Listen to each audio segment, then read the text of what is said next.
We were living in Austria. It was 1989. It was kind of the height of the Cold War. Right. So, really interesting time to be out there. But one weekend, my parents took my sisters and I to a former Nazi concentration camp, which was a museum. And I think that was, when you're young, your notion of evil is kind of shaped by, like Sunday school stories or maybe like some cheesy villain in a cartoon. Right. And you go to a concentration camp and your eyes are completely opened up to what evil is. Welcome to Resilient, where we feature stories from leaders on crisis, risk, and disruption. And when I talk about leaders, I'm talking about CEOs, board members. Today, I'm really fired up to be speaking with Jake Wood, the CEO of Team Rubicon. Team Rubicon essentially deploys veterans into natural disasters, really to help people in their darkest hour. And the reason why, I've thought about this a lot, the reason why I started Resilient was to talk to these leaders, but really to get their stories. And I think the power of story is incredible because it's what allows us to really understand what these leaders went through, what they thought at the time, but then most importantly, the lessons that we all can collectively take away, whether you're a business leader, whether you're a student, whether you're not even in the business world. There are nuggets in here that every one of us could take away. My name is Mike Kearney. I'm a partner in Deloitte Strategic Risk Practice, and I really have the coolest job. I moonlight with this Resilient podcast, but I have some other interesting things that I do within Deloitte. I serve clients, obviously. I lead our brand and reputation venture fund. And then I'm creating these new experiences to bring our solutions to our clients and our technologies in a very experiential way. So I couldn't ask for a better job. But really the purpose of today is not to talk about me, it's to talk with Jake. And specifically, what compelled him to move from his dream of being an NFL lineman to joining the Marines, and then really coming out of the military and finding purpose again with Team Rubicon. And then I'm really interested in talking to him about how Team Rubicon's mission has evolved and what plans he has for the organization in the future.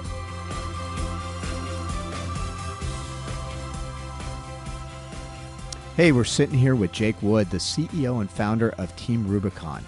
I wanted to start with a question about Pat Tillman. So he's actually a personal hero. If I showed you my computer, you'd see I have a sticker on there. I did the New York Marathon for Team Tillman, raised a bunch of money. He's one of my heroes. But I know that he was an inspiration to you, really, when you were kind of at that point in your life where you're thinking of NFL, but you ended up going into the Marines. So can you share a bit about that? Like, what inspired you to do that, and how did he play into that? Yeah, well, I mean, it wasn't, by the time I was making that decision, it wasn't the NFL or the Marine Corps. My talent had made that decision for me, or lack thereof. I was a freshman in college at University of Wisconsin on 9/11, and joining the military had always been something I'd thought about, had been interested in. Do you have family in the military, or is just... Yeah, my grandparents served in the military, just about everybody's did during World War II. But I wouldn't say I came from a military family. But it always interested me, and so my freshman year, I sat there, and I think like most young men and women, or at least the ones I knew, thought about joining up, kind of in that surge after 9/11, and I watched as Pat Tillman did it. And as a football player, that resonated with me, but I didn't kind of have that same conviction that he did. And so watched, the country go to war for, over the next couple of years. And then my senior year, right before my senior year, Pat Tillman was killed in Afghanistan. And it was kind of a moment of reckoning for me where I had to look in the mirror and think about, what type of person I wanted to be, if I wanted to be that person of conviction, that man of conviction that he was, and that ultimate, I'd like to, how I remember it is that's the moment I made the decision to join. But it was building up to that for 3 years, it sounds like. Yeah, to a certain degree. It'd been bouncing around in my head. I was playing ball. I was wanting to make it to the NFL. That wasn't going to play out. So I had to make a choice about what I was going to do after I got done. And it was either going to banking or going to the Marine Corps. Right on. I guess Uncle Sam called. So we're not going to go into your military career in that much depth, but when you were both in Iraq and Afghanistan, is that right? Yep. What was it like coming back? It was. It's hard to even remember, honestly. I came back from Iraq almost 10 years ago to the day. I was there in 2007 during the surge. It was, it was a nasty time. I think I came back feeling like I was invincible. We got beat up while we were there. We lost a bunch of guys. A bunch of guys got hurt. Right. I came home and, I was unscathed, and I kind of felt like, hey, I'm bulletproof, man. Right. And kind of acted that way, and went to sniper school. A few months after that, I went to Afghanistan, and same thing, just a really bloody tour, and came back, and I guess what I was wrestling with was, I got back from Afghanistan. I'd spent basically the last 2 years of my life in war, and had grown accustomed to it.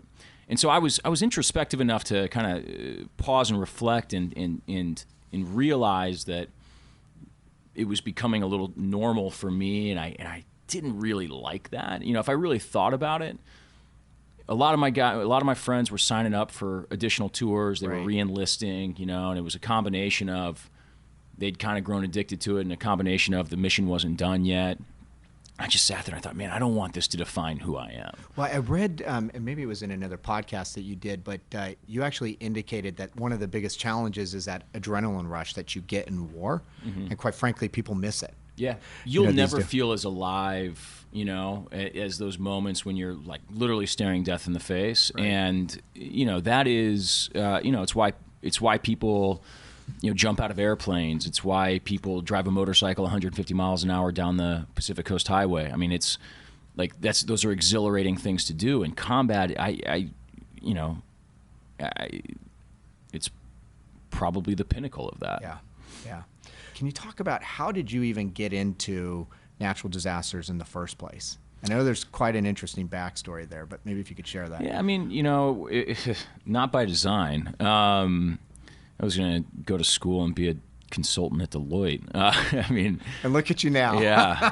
Thank God. Thank God I didn't get sentenced to that fate. No, so, right before I joined the Marine Corps, I was waiting for my to get shipped to boot camp. And so I was, they actually had a backlog back in the day. So I kept getting delayed.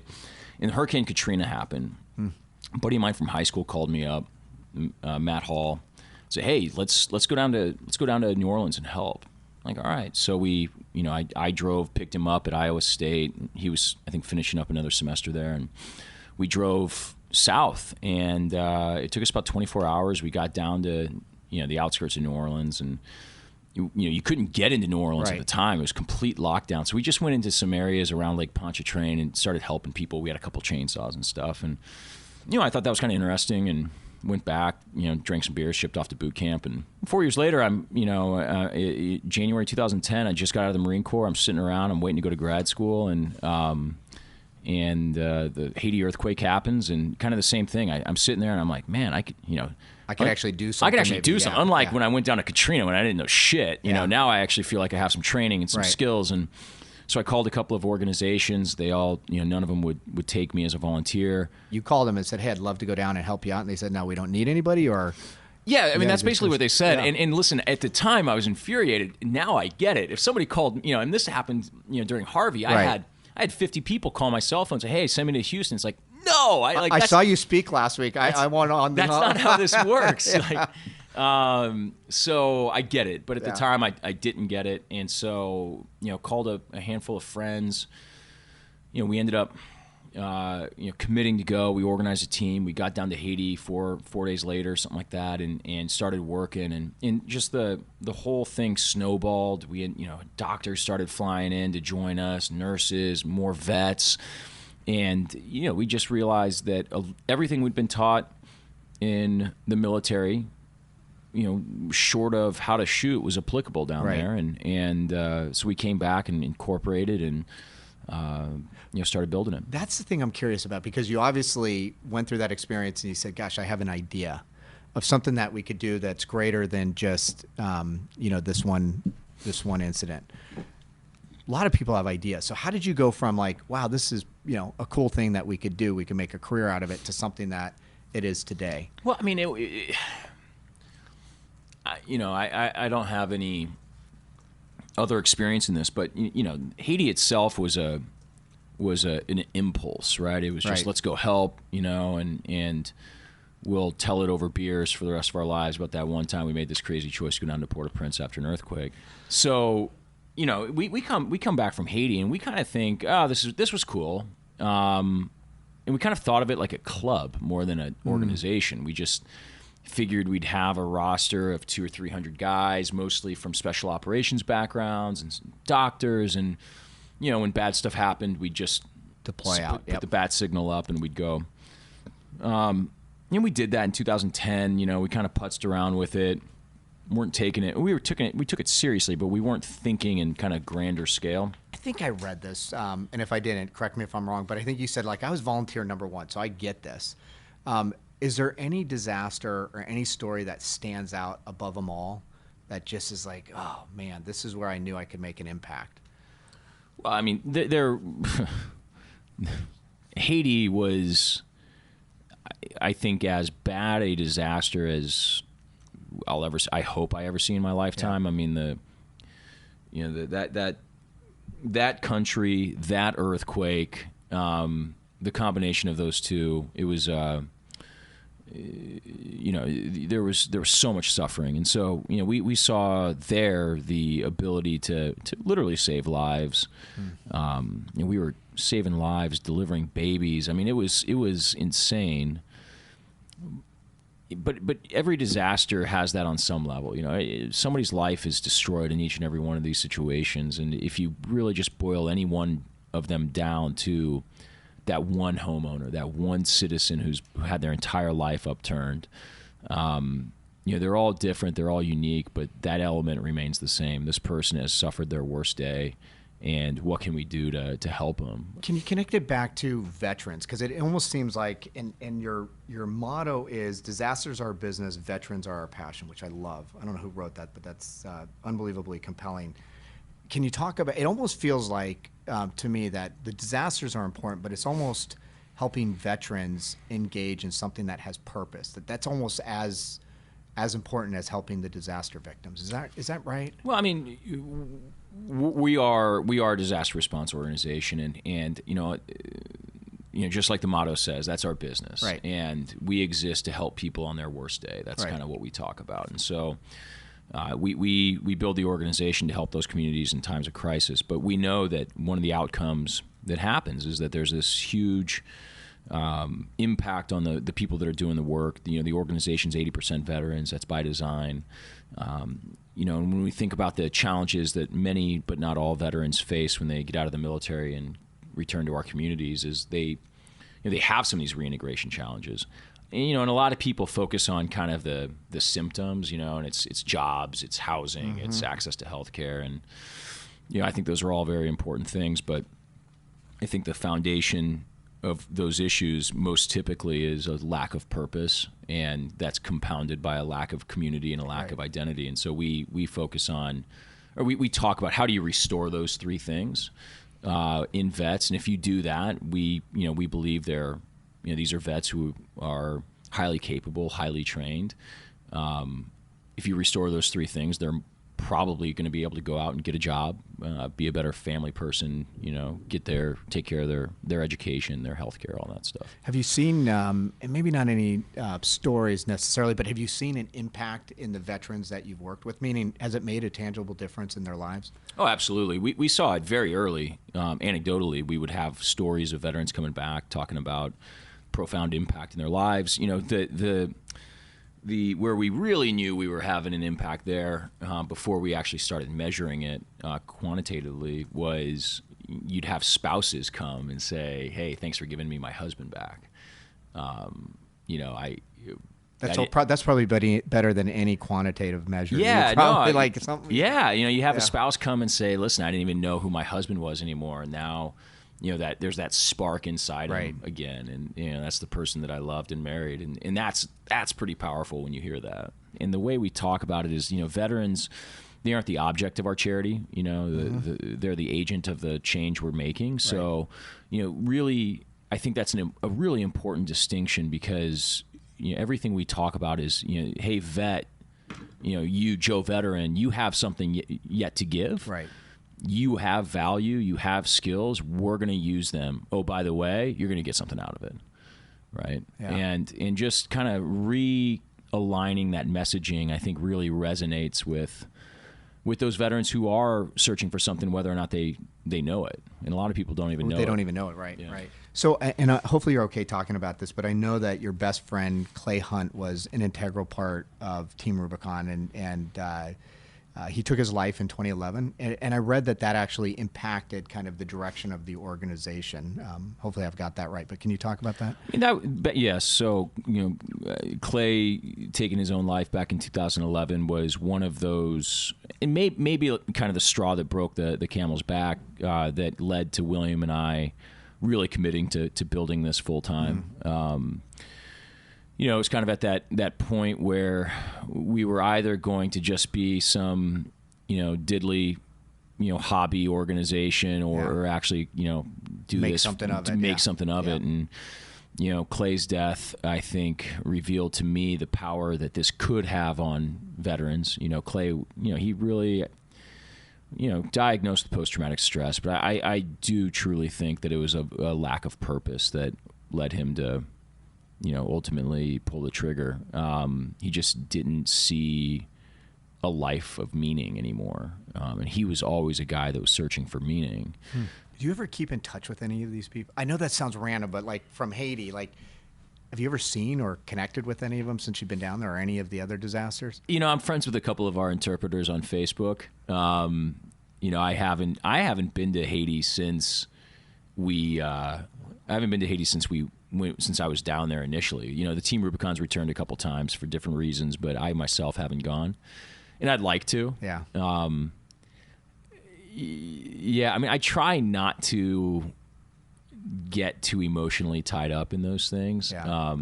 We all kind of have our individual capacity for emotion, and it would quickly fill up if I was trying to stay in touch with all of these homeowners and even the volunteers as well. I wouldn't even have any capacity for my wife, and so you gotta watch out for getting too tied up in some of that.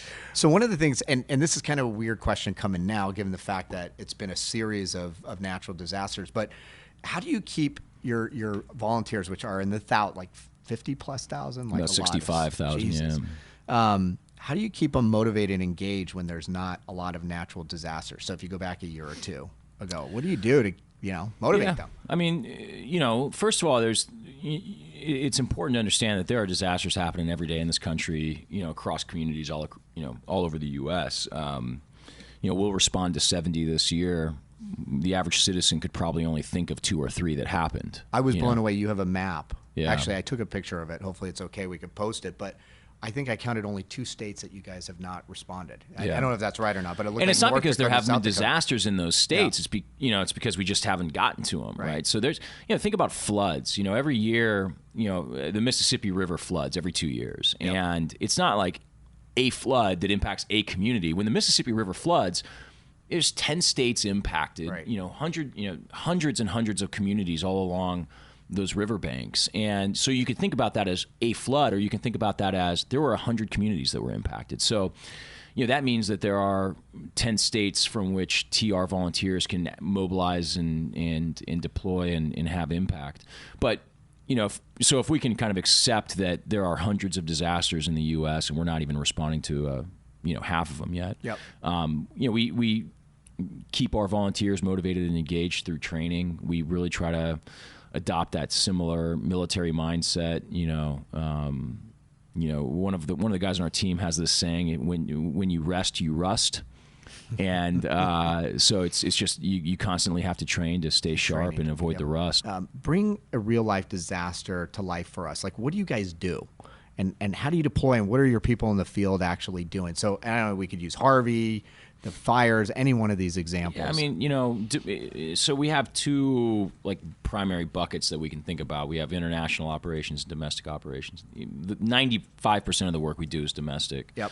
So, I mean, typically what happens, whether it's a fire, a flood, a hurricane, tornado, any of those things, rips through, it destroys the community physically. And so, you have these homeowners that are displaced. They go to a shelter.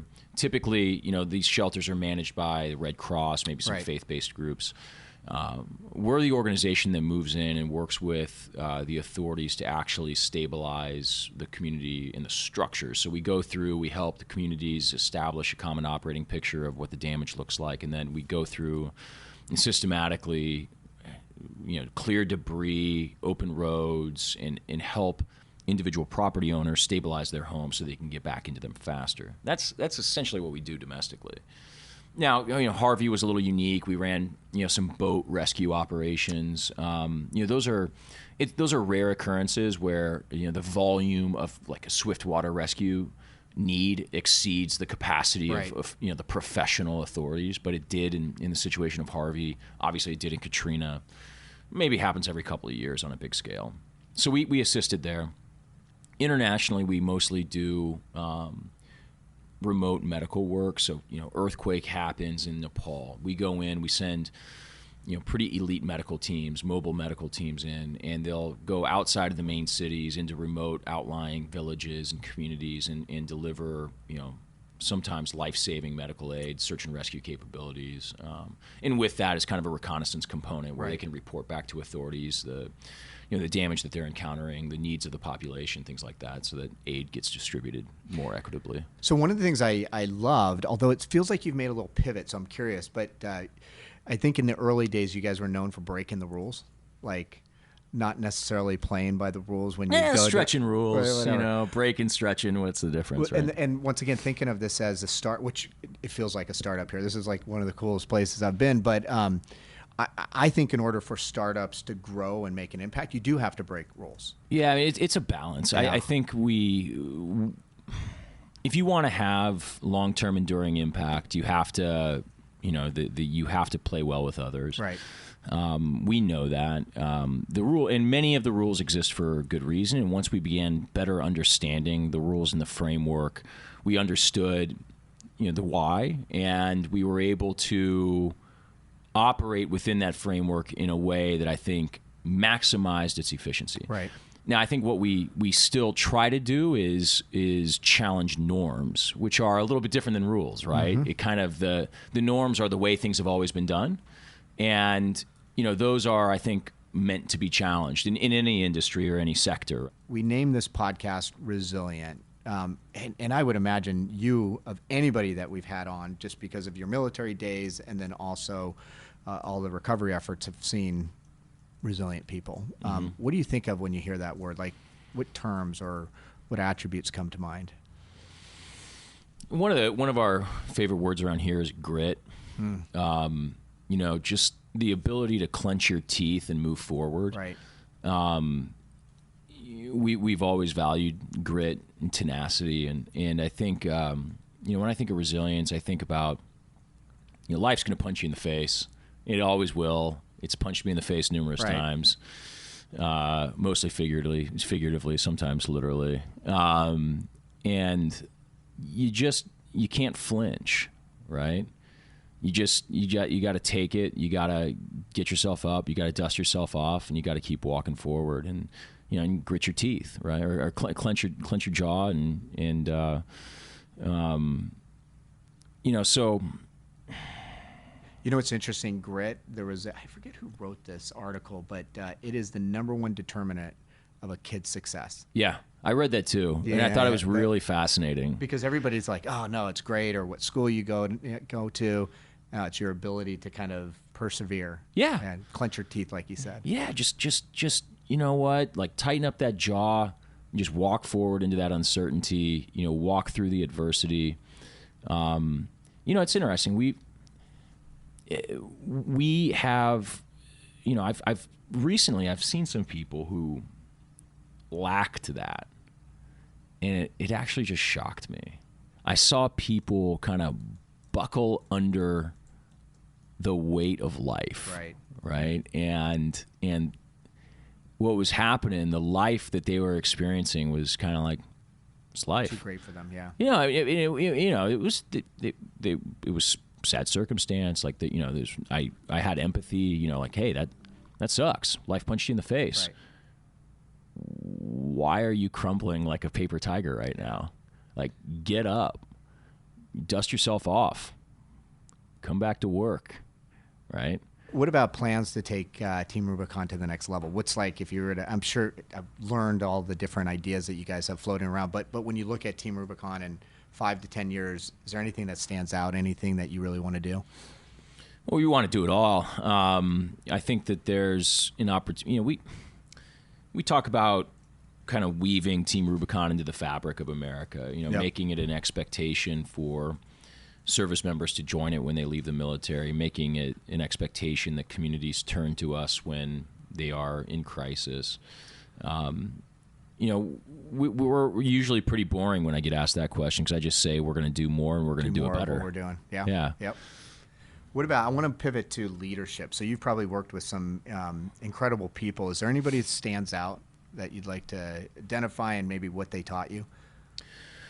I've been very fortunate. I was fortunate in the Marine Corps to be surrounded by good leaders. I learned from so the Marines I served with were the best Marines I ever met. They taught me a lot. They taught me a lot about accountability. They taught me a lot about selflessness. They taught me a lot about love. I mean, one of the things I learned early on is when you're leading people, and particularly in combat, you better love the people that you're with, right? Yeah. And what that means is like they can't just be a Marine. They have to be your Marine. You have to know who they are, where they came from, where they want to go in life. Because that's at the end of the day when you're waking up and you're about to go out on that 200th patrol, and you got to convince them in the middle of the night to put their boots back on and put their flak jacket back on and walk out, for another counterinsurgency patrol. You can't just tell them to do it. You have to understand like what is going to be the motivation for them. To tell you, after 200 of them, the motivation starts to wane, right? One of the things I've learned in talking with, I interviewed a lot of military veterans, is it's unbeknownst to many of us, like you can't tell them what to do. Like you have to earn their respect. Yeah. I don't know if you saw that. Yeah, I mean, it's like... Yeah, it's you can lead with rank or you can lead with respect, right. And at the end of the day, like yes, you can tell them what to do, and if you outrank them, they will do it, yep. But they're not going to do it very well. Yeah. And they're not they're not going to follow you enthusiastically, and if you can get people to follow you enthusiastically, you're going to win.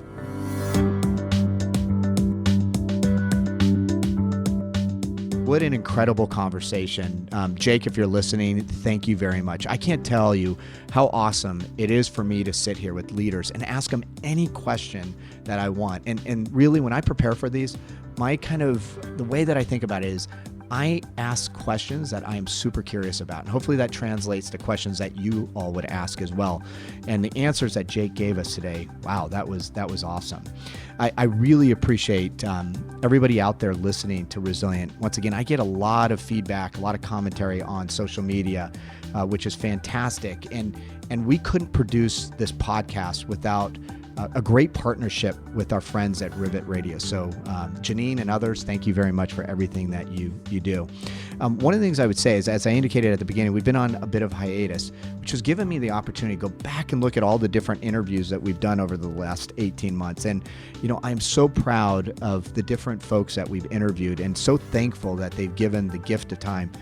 I reflected back on that incredible day in Savannah, Georgia with Keith Wandell, or that awesome day, I think it was in Grapevine, Texas, with Paul Raines, the CEO of GameStop. He's the one that mentioned his nemesis, pork fat. I will never, ever forget that. Or Jackie Rice, a really good friend of mine, the chief risk officer at Target, really giving insights in the way you can create valuable risk programs. And I'll say, if you enjoy these conversations, I'd encourage you, or I'd ask you as a favor, just to share it with some friends and colleagues at work. And one of the things I talk about all the time is, I've shared it with folks that are not in the business world, and they've said, wow, this is interesting because I'm able to pull a lot of insights out that translate into my life. So don't be bashful, share it with friends and family. And if you have a minute, I would be so appreciative if you just go on to iTunes or your podcatcher of choice and give us a rating. Tell us what you think. And then finally, hit me up on LinkedIn or Twitter or any of the social media channels and let me know what you think. And most importantly, if there is somebody, a leader out there that epitomizes a resilient leader, let me know, because I would love to talk to them. And, quite frankly, most of the folks that I interview are recommendations. So if you reach out to me and you have a great recommendation, I likely am going to reach out to them and hopefully we could get them on the podcast. And if you're looking for me, once again, my name's Michael Kearney. Last name is Kearney. Send me a message and let me know what you think.